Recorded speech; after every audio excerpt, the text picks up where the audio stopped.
21st edition of the Transportation Infrastructure Committee. I do detect a quorum, so we will begin with our resolution consent agenda. And the following items we will put on consent.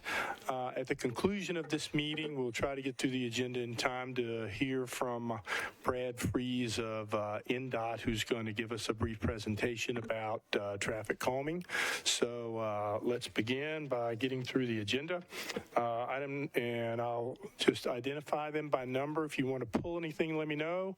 I'll read the captions. At the conclusion of that, you'll have another opportunity to pull. So these resolutions will be on consent unless otherwise noted. RS 2023-2020, Roten and Pulley. RS 2023-2021, 2022, 2023, 2024. Well, excuse me, not 24, but 2025, 2026, 2028, and 2029. Does any of those need to be pulled? Seeing no hands, I'll begin to read the captions. RS 2023-2020, Roten and Pulley sponsors approves the terms of a cooperative purchasing master agreement for the purchase of special purpose vehicles for the transport of heavy sludge waste for the Department of Water Services.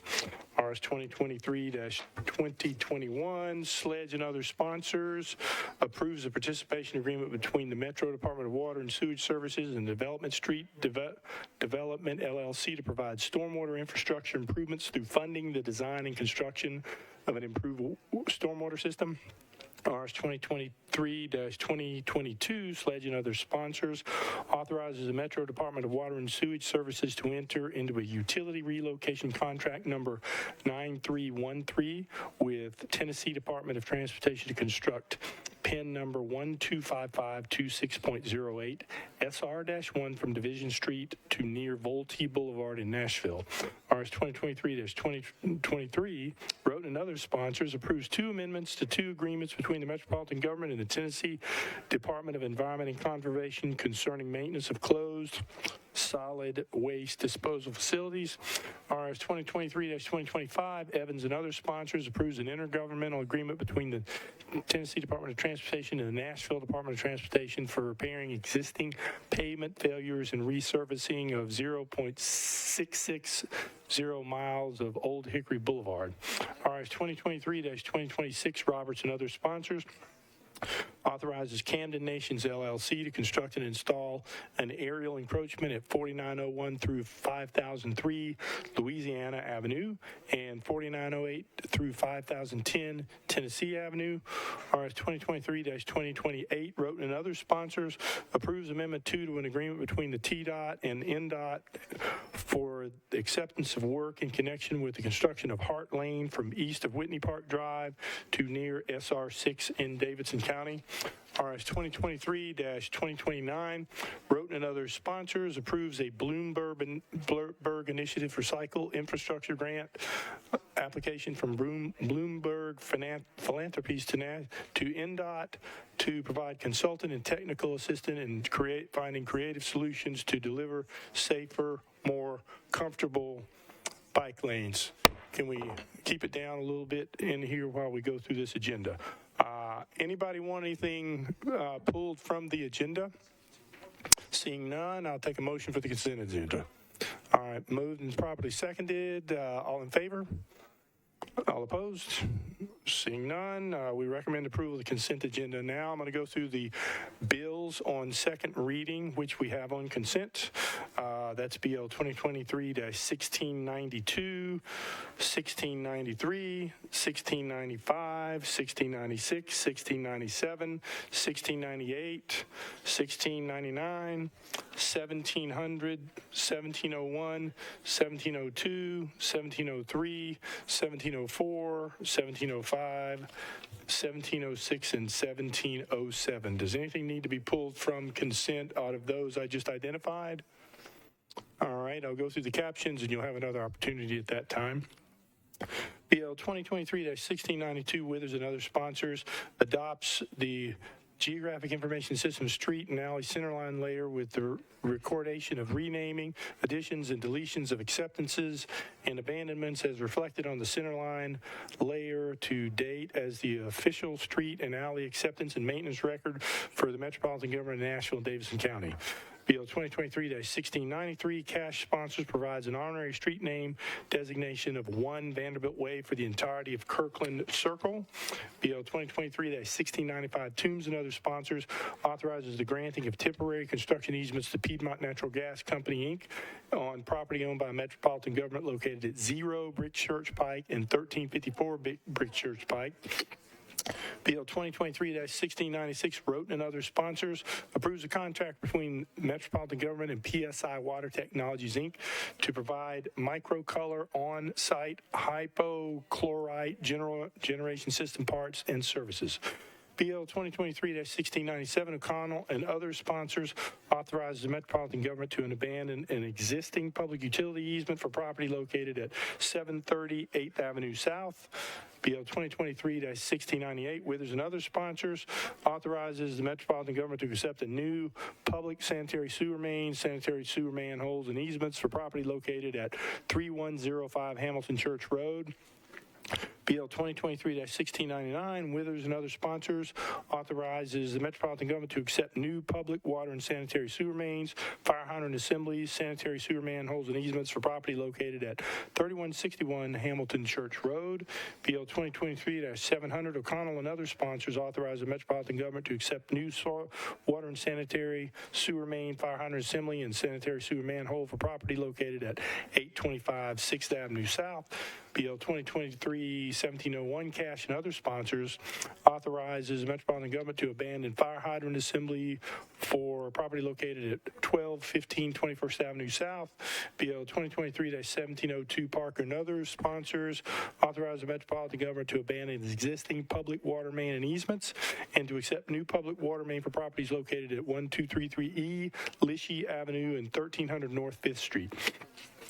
Bill 2023-1703, Tombs and other sponsors, authorizes the Metropolitan Government to abandon existing water mains, fire hydrant assemblies, and easements, and accept new public water mains, fire hydrant assemblies, sanitary sewer manhole, and easements for property located at 334 Ewing Drive.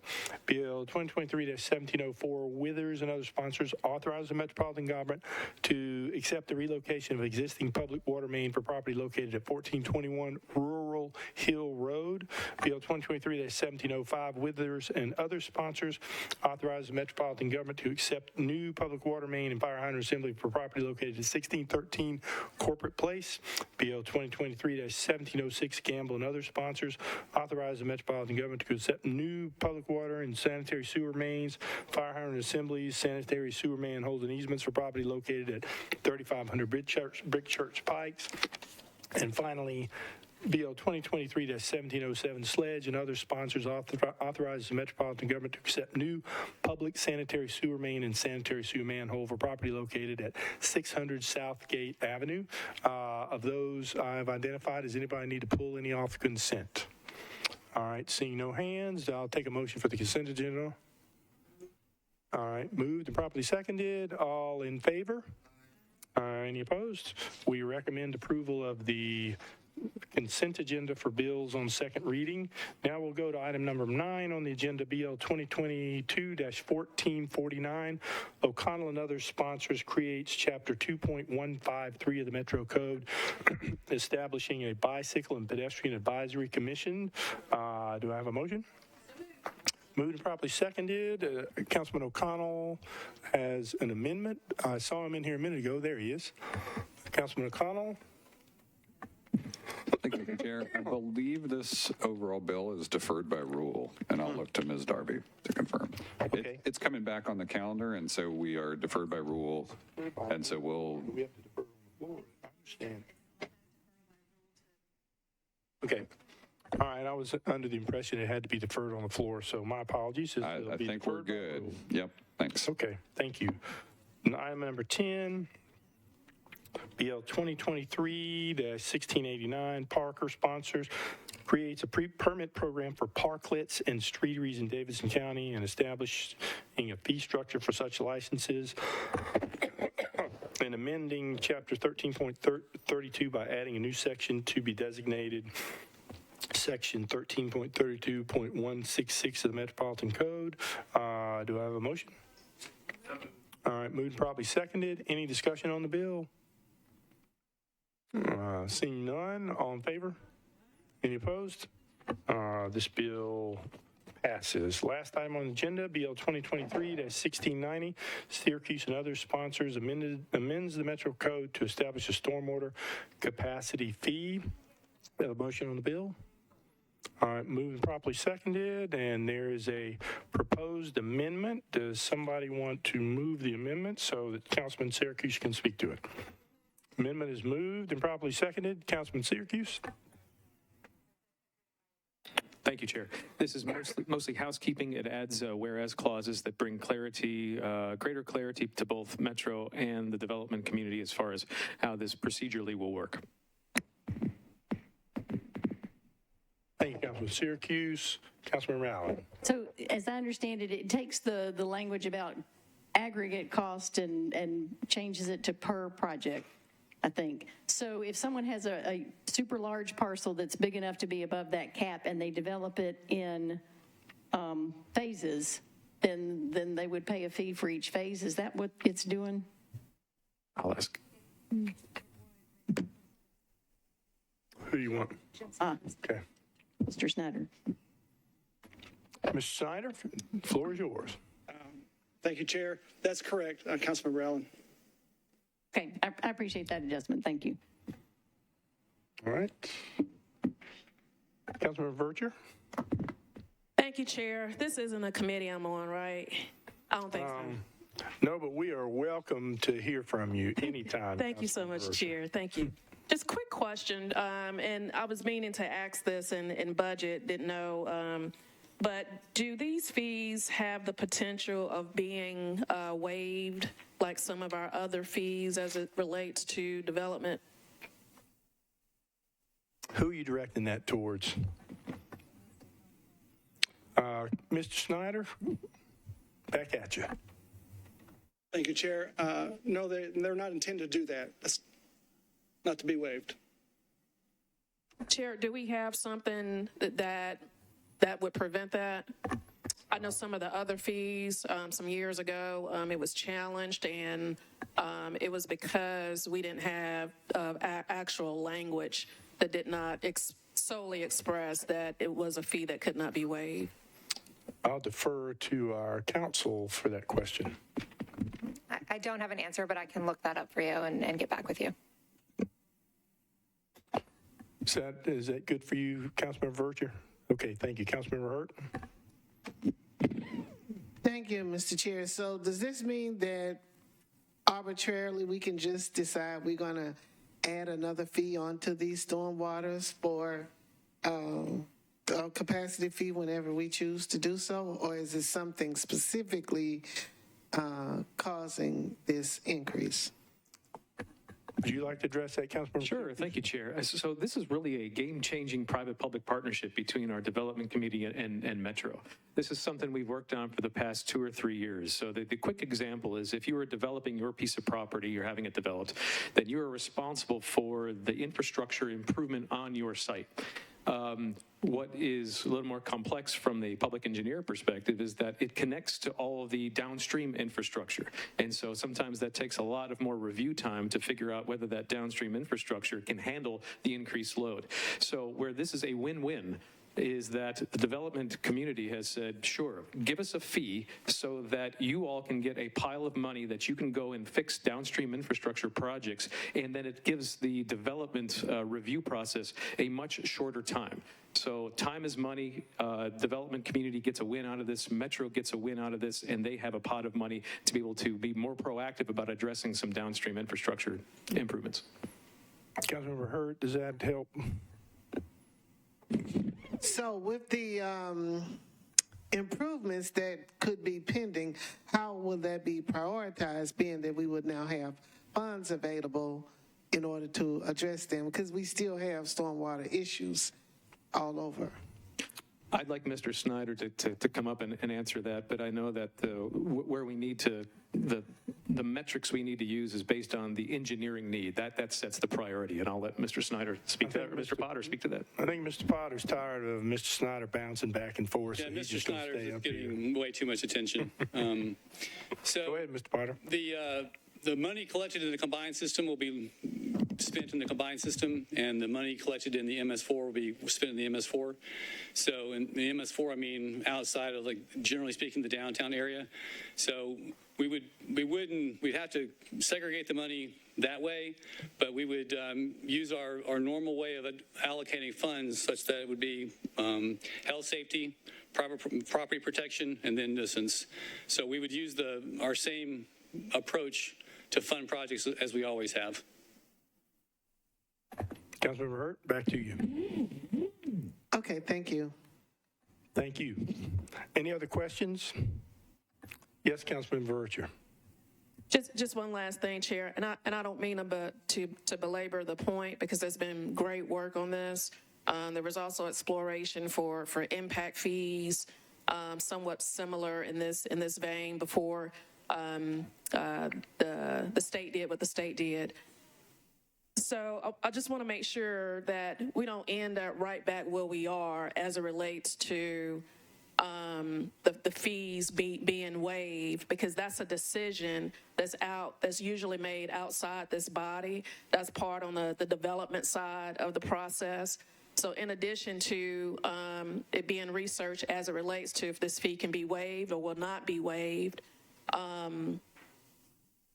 just the whole piece of equity around the development, because we know that not all development is the same depending on where you live in the city.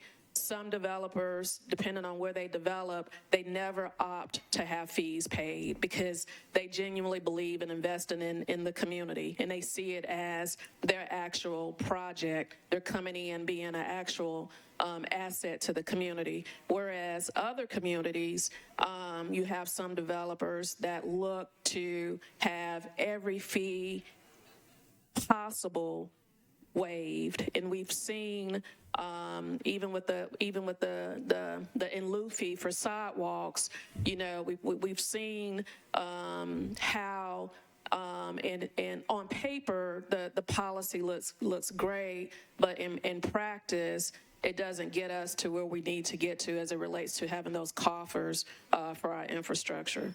So I just wanted to add that too. Sure, thank you. Those are very good points. Mr. Potter, would you like to address any of that? I think the council lady's concerns are very well based. This is a capacity fee just like on the water side and the wastewater side, and there's no mechanism for a waive of those fees either. So I think we're okay when it comes to not being able to waive them. I'm certainly going to defer to to Margaret as far as what the official answer is, but I think we've written it in the similar vein as water and sewer capacity. So, Attorney Margaret, would you like to address that? I'm in the same place I was originally, which is I don't have an answer with regard to the waiver of the fees and whether we're required to or not, but I am looking into that, and we'll get back to you as soon as I have an answer. Thank you. Thank you. Appreciate that, Director Potter. Any other questions relating to this? Seeing none, we are voting on the proposed amendment by Councilmember Syracuse. All in favor? Aye. Any opposed? We recommend approval of the amendment. Before we vote on the bill, Director Potter would like to say something else. Director Potter, the floor is yours. I would just like to express my thanks to Councilman Syracuse on this. It was 3 years of work, and he really, really led the effort, and I wanted to say thank you. Thank you. Thank you for that. We all appreciate Councilman Syracuse's good work. And now we get to vote on his good bill. Any further discussion on the bill as amended? I see none. So all in favor? Aye. Any opposed? We recommend approval of the bill as amended. We have a couple of other things before you leave. That's a conclusion of the agenda. Director Freeze is here to give us a short presentation on traffic calming. Prior to that, I'm going to turn the floor over to Councilmember Henderson for a point of personal privilege. Councilmember Henderson. Thank you, Chair. I was able to speak with some of you all individually as I passed out this Emerald Ash Borer report to Council from the Emerald Ash Borer Working Group. The Emerald Ash Borer epidemic is going to kill all the ash trees in Nashville, and that does have some implications on the public right-of-way, and a lot of our mitigation efforts are administered out of our water department because trees are stormwater infrastructure. So I just wanted to bring colleagues' attention to this report on their desk. We have $5 million in the capital spending plan we're passing this evening to go towards addressing the epidemic, whether through tree removal or replanting and mitigation. So thanks, Chair. I just wanted to bring everybody's attention to that report on their desk. Thank you. Thank you, Councilmember Henderson. Appreciate you bringing us up to date on that. And now I will turn it over to Mr. Freeze, Mr. Oldham. Yes, thank you, Chair. Thank you, council members. So we are coming before you today to present an update on our neighborhood street traffic calming program. We hope to do this more frequently when we come before you at different stages through the year. We are actually getting ready. Tomorrow we'll be making announcements for the selection of this next round, the winter round of traffic calming. In addition to that, we will be putting out our notice for applications for this spring too, for the new selection period. So we're going to go through here and give a presentation on our updates of the program. We feel it's important to continue to update you on this program and continue our enhancements with both in delivery, but also in how we communicate this program to you and the public as well. So I'm going to turn it over to Jason Olam, who is our Assistant Chief over Transportation Systems Management. He's going to walk you through a presentation. I think you can just talk. Is it ready? Oh, there we go. No red light. All right. That's not control. Oh, yeah, it is. It is. I'm sorry. Yeah. It wasn't progressing on the screen. Sorry. Let's go back here. All right. Looking at the wrong screen. All right. Today, just briefly, this update to the program for traffic calming is not as extensive as our last summer's update, but we still thought it would be nice to get you up to speed on where we are. Let me go back one. So first of all, we've made updates to the website, to the application itself, the manual, prioritization, ranking, and the toolkit. It's killing me. Here, I'll get it for you. You can just call up the screen right here. All right. First of all, the website updates. If you look at it today, you will see we've made some changes. It was one long running report of just changes and different things, but now it's a little bit more user friendly. Folks can kind of see an overview. They can also look at traffic calming plans, etc. Traffic calming tracker is up there, speed trailer requests. So it's definitely way more user friendly. Honestly, didn't know this even happened. My program manager made a lot of these changes, and it was very nice. What? I was going to say, so with the traffic calming tracker, you can actually look up those projects that we have applications for, those that have been awarded, and actually you can see those that are moving forward to construction and get the schedule of those projects. Yep, absolutely. All right. We've also added just a contact block for the email on the website, and also a link where you can get updated on changes to that website webpage, just to be more user friendly to the public. All right, are you driving? I'm driving for you. All right, it's now changing this one. It's not changing for us very well. It's now in this one. I don't know why. It's not up there. Here, hold on. Okay, now I'm driving. Now you're driving. All right. This is so fun. All right. Now it's still not changing up there. It's gracious. It seems like our screen is actually fixed here.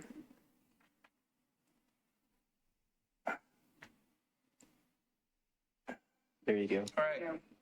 Okay, I got it now. All right, so kind of what Brad said just a minute ago, the traffic calming tracker shows what's on file, in progress, completed, and also completed with vertical measures. We added this because after a conversation with the fire department, they would like to see the streets that actually had the vertical measures on them for their information. Next. Coming soon, there will be a public display of the program's ballot results. So everyone will be able to check that on a very regular basis to see where their street is as it's being balloted for the 6-week process. And there's also some language updates that are also going to be coming, multilingual updates. The application update, again, this was a PDF that people would download and fill out and email, and hopefully we got it on file. Now it's going to be automated, so there will be a section of the website where you can fill in a form, it'll be submitted, we're not going to lose it, and it'll be very simple and easy for folks. And if internet access is limited, we can still work with you, phone calls, emails, to get an application filled out. Next. All right. So the application pretty much will stay the same. We've made some tweaks to the form. Also, the application period that is going to be opening for 3 weeks will begin March 6th and will run through March 27th, and that's already on the website right now, that notice. Next. As far as manual updates, nothing too major. We've added just some eligibility requirements for the traffic calming program. These have kind of been unwritten rules for a while, but we just wanted to put them up there for transparency reasons. The ballot policy, there will be, this was kind of mentioned in our last meeting here, talking about traffic calming. LLCs, those who had multiple properties on a street or a project, were getting multiple votes, and we just have clarified that they just get one vote. Also, we have made it clear about nonprofits like churches and schools, where they will also get a vote where they have not been balloted before. The neighborhood street prioritization, next slide, please. We've made some tweaks to this too. We had vehicle crash rates in there, but on a lot of our streets that was getting kind of skewed by the short length of our streets. So what we have looked at is pedestrian injuries. When I dug into some of the crash data for the city, there's actually a lot of crashes, serious and fatal, happening on our residential streets. So we thought that would be a better metric, and it has really helped. And it actually shows a correlation between traffic volume and the lack of sidewalks on the streets, leading to a lot of those pedestrian injuries.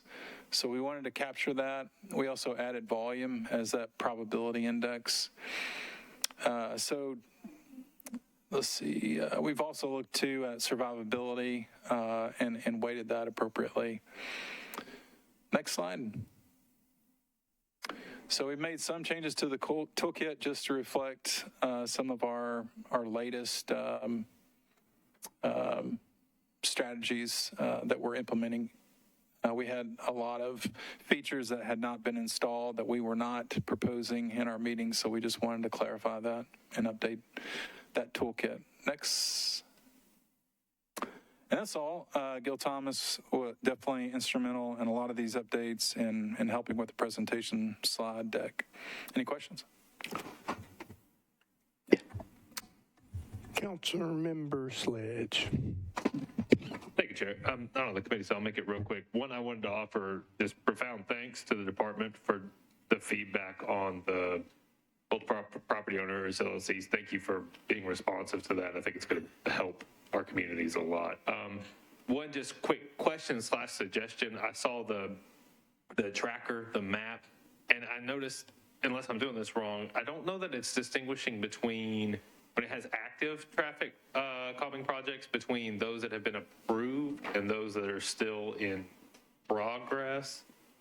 So it's just a suggestion I might make, because I know, like, looking in District 17, I know there's one that's underway, one that's approved, and there are actually a couple that are approved, and they're all the same green color. So Yeah.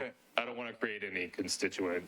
No, that's a good point. We can actually add that to the layers itself to have more clarity on that. Perfect. Okay, cool. Thank you all again. Thank you, Chair. Thank you, Councilmember Sledge. Any other questions? Councilmember Henderson? Thank you, Chair. I really do appreciate the continued program refinement. That last slide, there was some updates as to kind of menu items that might have been removed as part of the program, and I just did not catch that quite at the end. I didn't know if we could go back to that, please. Yes, Okay, bike ped only crossings, raised crosswalks, gateways. Can you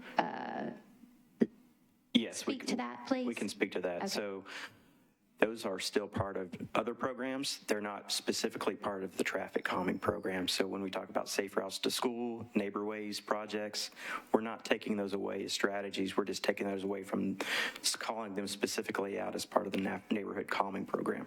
I appreciate that. And I think that's where a fair amount of neighborhood confusion comes in, just because of the convergence of all these things, right? Yes. So like neighborhood streets push up on a collector where there's a school and there's a park, and then there's a Vision Zero need, or that's safe routes to parks or safe routes to schools. And so I recognize that there's always going to be overlap, but I think to the extent that we can continue to make that clear to citizens, that will be helpful.